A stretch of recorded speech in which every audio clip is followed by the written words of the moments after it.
Hi everybody, welcome back to the channel. For those of you that are new, I'm Jeanette from Boricua Sewing and Crafts. This video, what I'm going to be doing, I'm going to be embroidering a laptop case. I have these and a lot of people like these. These make great graduation gifts. I usually get like the laptop cases that come with the little accessory pack because a lot of people sometimes like to use a mouse with their laptop. So this is a great addition, you know, for those that like to carry around mouses with their laptops. So anyway, I embroidered this and I did have a lot of issues with the thread. And I was thinking, do I have poor thread? And I was rethreading the machine and I was looking at the bobbin, putting a new bobbin, putting a new needle, and it kept threading. I wanted to show you what issue I was having with my machine because this is something that might happen to you if you have thread that comes with labels, stickies that are on the top, okay? Now, this is the, I believe it's the Brother or Brothreed brand, okay? And as you can see, it has like the little label that comes on the top of the spool. So what happens is sometimes when you open this up and then you put this in your machine, of course, the spool has like this little stick on here. It has it on your SC1900. Let me walk you over to the SC1900 so that you can see in case this happens to you while you have an SC1900. Let me cut this out just so that I can demonstrate to you what I am talking about, okay? You have this type of spool and thread, and it comes with the label that's right here on the top. When you pop it in, okay, what it does is it lifts this piece of paper up. Okay, see how it tears that and everything? Well, I had this on my 6-needle machine, okay, and I'm sure this will probably happen, could happen on your single needle as well. When the thread comes out, sometimes it kind of knocks or it touches the piece of paper that is here, okay? So one of the things that you want to do is you want to make sure this is a completely flat edge. See how the paper kind of lifts up there? See? So I just wanted to show you guys a little bit of troubleshooting that I had to do. So what I did was I just folded this all in, okay? And then I no longer had that issue, okay? And stuff, because for some reason that was problematic for the machine. It was getting caught with the thread. So I wanted to share that with you guys as I'm working on this, because that was something that I had to troubleshoot. Once I figured this out, okay, I was able to proceed and continue to embroider this without a niche. And as you can see, this is kind of like where I was starting to have issues, but it still comes out pretty good. But you can see this is fine. This is where no thread cuts or anything like that, but it looks good. I mean, it's not bad. So it will make it to the customer. Okay, so but I'm really glad that I was able to find that out, because the last thing I wanted to do was embroider the big one, okay, which this is the bigger one, and have all these thread issues while I'm trying to embroider the big one. Okay, so what I'm going to be doing is I'm going to be using my fast frame to customize this. As you can see, this is going to fit very nicely here, okay? So what I'm going, I usually like to print out my templates, and I like to make sure that I know exactly where I'm going to put it on the laptop, okay? Move that over so you can see. I am using a fast frame. I have sticky stabilizer on here. Also, what I am planning on doing, and I'll do that here while I'm talking, is I want to put some tape on the sides. And here it is. And this is double-sided tape. I like using this because it just gives me a little bit of extra strength to hold the item in place. Okay, so I just put this on the edge, and as you can see, my fast frames get pretty dirty because I do use them a lot, and I try to clean them up when I have free time.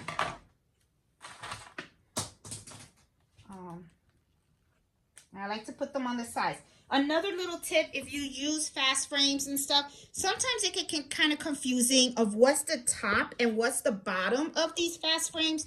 Let me move you in a position where you can see.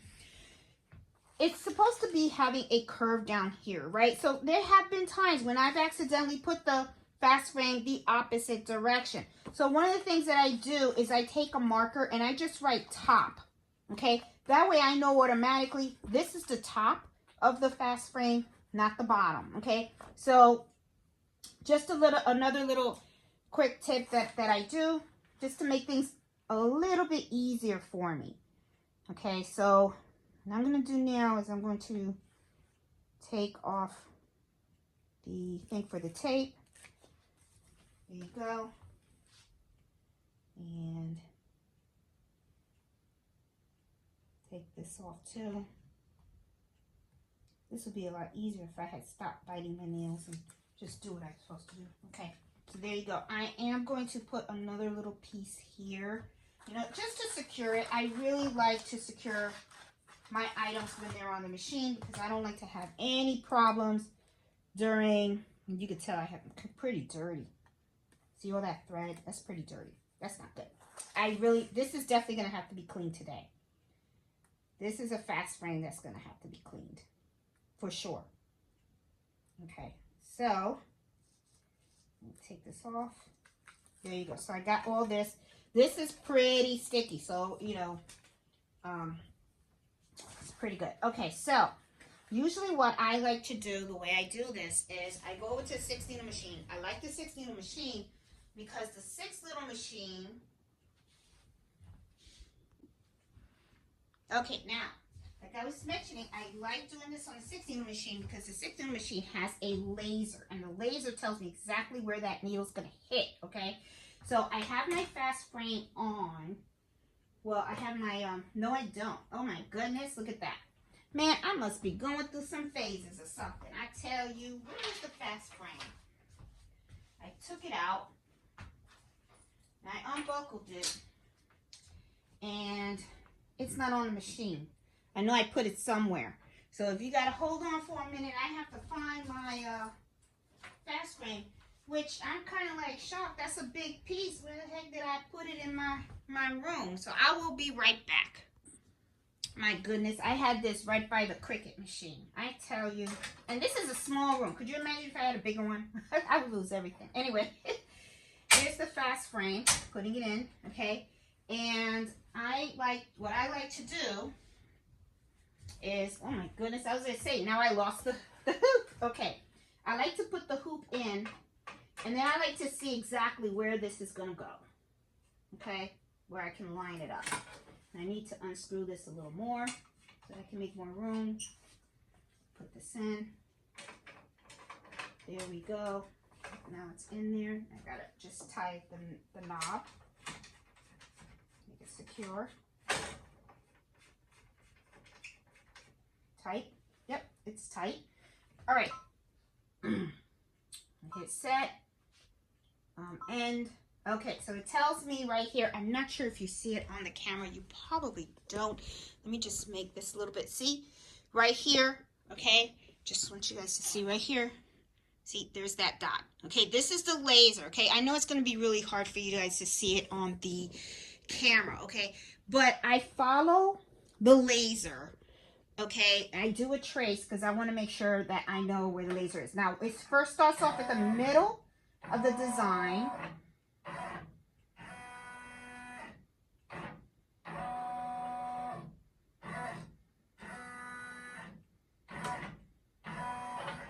Awesome. Okay, so that's perfect. All right, so usually what I do is I take like a little marker, okay? And then all I do is I just put my dot where that dot is. So I know that's the middle of the design, okay? Then I'm going to take this off and I'm going to align it where I want it to be on my laptop. So here we go. Now I'm going to go over here. I'm back here. And excuse the mess. Sorry. I usually, as I am working on orders, I always have like a little garbage bag so that way I don't have stuff thrown all over the place. And I always buy spares just in case oops happens, okay? In case stuff happens that I make a mistake. And while we're here, let me show you guys. I will be refilming the embroidering the pillowcase that I messed up. As you can see, I was able to take out all the stitches, okay, with using the Peggy stitch eraser and stuff like that. So I am going to redo this pillow, and yeah, so I will film that as well, okay? So just to let you know what other stuff is coming up. So what I like to do is I like to measure this, and because this is larger than my ruler, I like to use one of these, and I always like to see where my center point is on this. So, yep, this is, let's see, okay, 15, so that's 7.5. 7.5 is right here, and I want it to be like right there. Kind of try to eyeball it as much as I can. Yep, that's like 7.5 right here. Once I have this exactly where I want it to be, I tape it down, okay? So I'm going to take a piece of Scotch tape, and it's just to hold the piece of paper so that I know that my dot is like right where I want it to be, you know?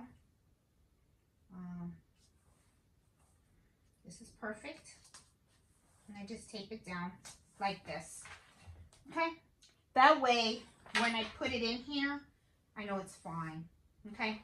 So now that I taped this down, I really didn't need that, you know what I'm saying? Because, you know, well, I could if I want to just put it in, but I'm just going to lace it in.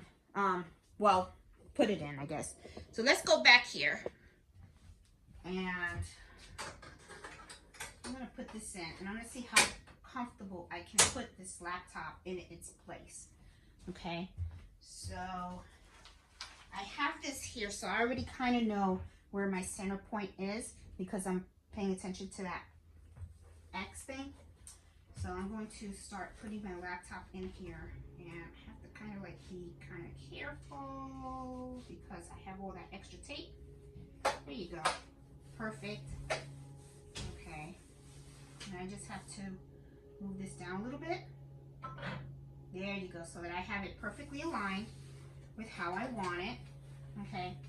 Now that I have this in place, I can just kind of like press down because I want to make sure that it's nice and secure on the hoop. And with all the sticky stabilizer, it'll be fine, okay?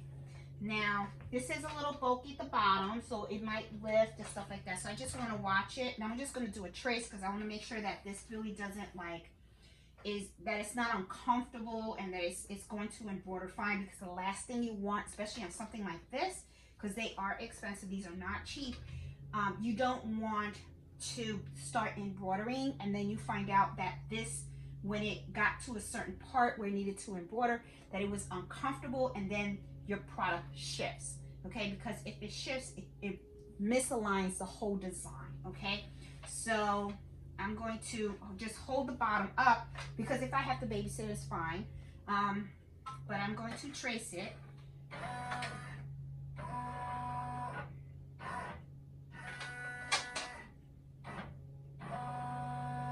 Yeah, it's fine. Okay, this is perfect, okay, because as you can see, this did not like crunch up or anything like that. It just, it worked fine. That's what you want to be wary of. If it starts to crunch up on the side or something like that, then chances are this is going to shift during the embroidery process. You want to make sure that it's nice and secure. So with the double-sided basting stitch and everything that I did, it should be good. Okay, so I am fine. I'm going to hit embroider. Okay, and let's see. I want, okay, I got like all these different colors in here. I want color 612 to be the color that I use. So let me go back, and because as you can see, let me show you exactly what the screen shows right here so that you guys can see. It looks like when I designed it, let me lift you up a little bit, that I picked a different purple, and I want it to all be the same purple. It should be the color 612, okay? And you see 13 and 14 there. So I'm just gonna hit okay, and then I'm gonna hit return, okay? I'm gonna hit edit, color. This, I want it to be 612. There you go. This, I want it to be 612.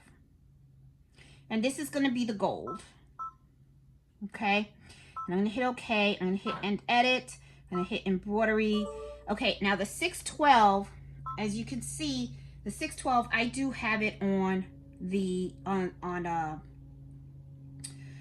okay, gold is on spool number 1, 612 is on spool number 6. Okay, so I have to just adjust this a little bit, okay? So what I am going to do is, because this is what it is. See, if you look at it, spool 1 is over there, and that's number 1, and then I have the purple right here, and that's number 6. So what I want to do is I want to make sure, there we go, I want to make sure that I have this aligned correctly, okay? Because right now it's saying that purple is number 1 and that number 3 is the gold. That's not true. So I'm just gonna go in here and I'm gonna say purple is number 6. Okay, switch, hit okay. And as you can see, spool number 6 is now the purple. Now I need the gold to move to number 1. So I'm gonna hit this button right here. I'm gonna hit 1 and 3. I'm gonna do a switch, hit okay. And then as you can see, now it says gold is in number 1, 6 is in number, purple is in number 6. So now I'm good. So it's going to do Victoria first, then it's going to embroider all these little designs over here, and then it's going to do the big V, okay? And then I am good to go. I'm going to hit okay. And then, of course, before you embroider, you're not going to leave that piece of paper in there. You're going to want to take this out, because this whole purpose was to make sure that you just have it aligned correctly, okay? Now I know I have it aligned correctly, and I can move the product around. Let me take this out. This is thread. I have these two empty for now. I'll just have to rethread when I get a chance and stuff. That's when I was trying to troubleshoot the purple that I was talking about earlier, and it was because of that piece of paper. That was like, wow, okay. So you'd be surprised what such a little thing can throw off your machine. So anyway, like lint, paper, stuff like that. So anyway, here we go. We are going to now embroider this laptop case.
This is finished now. Now, guys, I am a mess. Okay, so there was some stoppage that occurred while I was embroidering. Let me tell you what happened, okay? I was like, don't tell me I'm having the same issue with this thread. Well, what happened was I had the thread on here, okay? And then I figured, let me move it over to the side. Maybe it's, you know, it'll flow a lot better. What happened was the thread right here got tangled up. So the thread from needle number 5 and needle number 6 got all tangled up. needle number 5 thread for somehow got close to this thread and it started feeding into number 6. So I had to like clean that out and stuff like that, and that's why I had a lot of stoppage and everything. So anyway, like I said, I be having my issues too, you know. Sometimes it's just really user error and, you know, not taking my time or stuff like that. Things happen, okay? So here's the finished product. Came out really, really nice. Looks nice and crisp and clean. Love it. And I know the customer will love it as well. So now let me head over here and let me show you guys exactly how I do this. So, all right, so I have this one nicely packaged. Looks good. Okay, now I'm going to just take this out from here. Okay. And I just gently try to take out the stabilizer and then lift the laptop case from the hoop with my fingers, okay, because there is a lot of stickiness in there, so I'm trying to just get it all out. There we go. And I got it all out. Now I'm going to lift this out, and then all this goes into the garbage. All right, now I'm going to go look inside, because sometimes what happens is the tape stays inside, and I want to try to get that out, okay? You don't want to leave that in there. So this looks really nice. The inside looks like this. I just try to clean up as much as I can from the inside of the bag, okay? And sometimes you get a little tape stuck in there. Try to get this out also, because this is mega sticky. You don't want that to end up on their laptop. The inside is okay. I don't cover it up with anything. It's fine like it is. Okay. Customers don't complain about that. I mean, it is what it is, right? You need stabilizer, you know. So you gotta work with the stabilizer. Okay. So there you go. Nice laptop case for the customer. Comes with this and the embroidery. You know, the accessory thing. Both came out really, really cute. It's the colors of her college. I forgot what college she's going to, but I guess these are the colors of her college, and yeah, came out really, really nice. Right, nicely centered. Looks good. Now it's just packaging it up and shipping it to the customer. So guys, hope you like this video, and I hope you guys learn a little bit from the mistakes and, you know, little challenges that I had, and I explained it and stuff. You just try to clean up as much as you can. If you have any tails, there you go. Cool. And I hope you liked the video. If you're new to the channel, please consider subscribing, and please join me on Fridays at 8 o'clock in Embroidery Happy Hour Live. So I will talk to you guys later. Bye.